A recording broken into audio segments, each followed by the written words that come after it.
What's your reaction to Aaron Rodgers saying it's just one loss? Hey, listen, people don't accuse me of being hyperbolic about this or whatever, but you have to understand, I mean what I say. And I got a lot of love for Aaron Rodgers or Michael Irvin. I mean, I love this guy.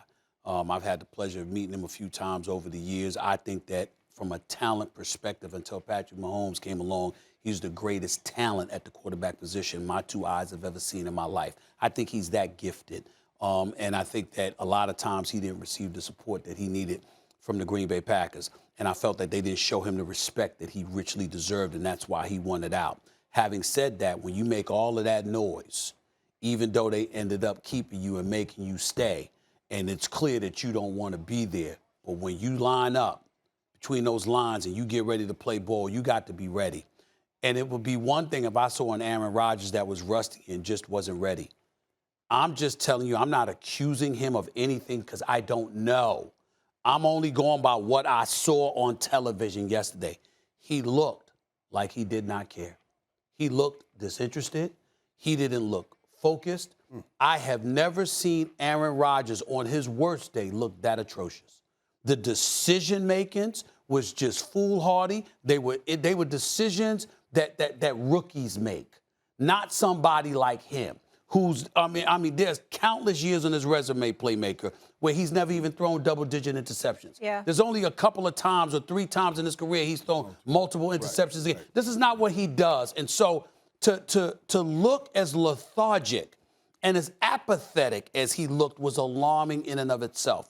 But then for Matt LaFleur, who just seemed ill-prepared and in over his head yesterday, completely and thoroughly outcoached, all right? And that was bad enough. But at least he admitted it by saying it was embarrassing. Aaron Rodgers seemed as if he was taking offense to how his coach classified and categorized yesterday's butt whipping, when everybody and their grandmama knows that Matt LaFleur told the absolute truth in the aftermath of that butt whipping they took at the hands of the New Orleans Saints. And so for me, I'm just looking at it is just one game. He's absolutely right, and I certainly don't expect it again. My issue is never in my wildest dreams that I expect that I would have ever seen Aaron Rodgers play like that. Yeah. It was that bad. Yeah, and for me, what I was reminded of even watching that is, you know, when you mess up, you can't make somebody forgive you. You got to wait till they say they forgive you. Yeah. You know what I mean? Because you're the one messed up. You did this, right? So when Aaron Rodgers said relax, it was because everybody wasn't playing bad. Relax. Okay, I can listen to you then. I'll listen. Relax. Okay, relax. But when he's saying here, it's one game. No. This is on you.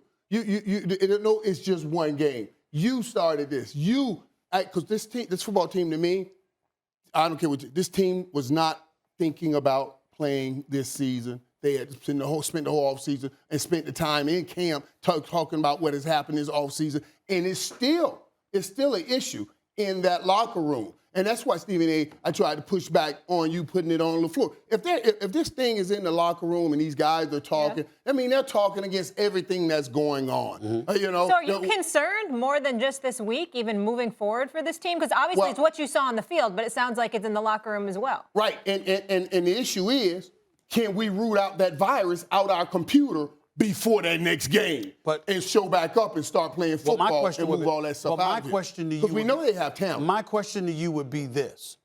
Matt LaFleur don't play. Ain't it his damn job to weed out that virus? That's his job.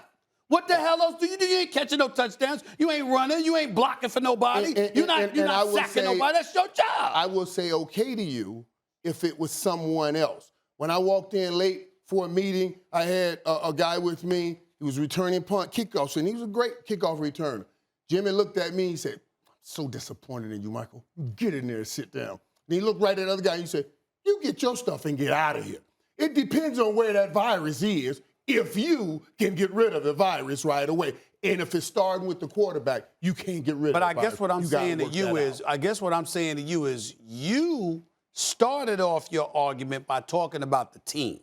I'm agreeing with you about Aaron Rodgers, meaning that if that's where it is, You can't get rid of that brother just now. You got to get that straight, and I understand that. But part of it getting straight, in my humble opinion, when you think about Matt LaFleur, listen, whatever's going on with Brian Gutekunst and Aaron Rodgers, Mark Murphy and Aaron Rodgers, who runs the franchise, that shouldn't be you if you're Matt LaFleur. You shouldn't be perceived, because I've been told he's been perceived as a guy that passes the buck, that it's always somebody else's fault as opposed to his own. And that's one of the things that's a turn off about him, because he'll point, and Mike Pettin being gone, you're a top 10 defensive coordinator. You got the top 10 defense last year, and all of a sudden he's gone for who? Who's this guy, Joe Barry from Washington and Detroit from years ago?